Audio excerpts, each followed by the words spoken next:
Hey everyone, welcome to the Trading for Beginners, and in this tutorial you will learn how you can use investing.com in economic calendar.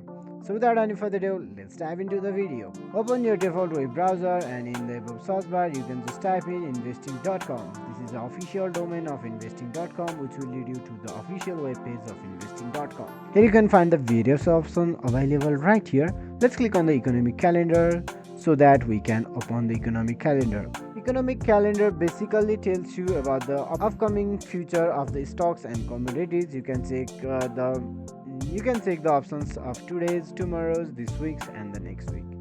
That's it for today, guys. Thank you so much for watching the video till the end. Hopefully this video helped you to use economic calendar in investing.com. For more of this type of content, you can like the video, subscribe to the channel, and hit the bell icon so that you never miss any update. Any of the feedbacks and queries can be dropped in the comment section. I will see you guys again in our next video.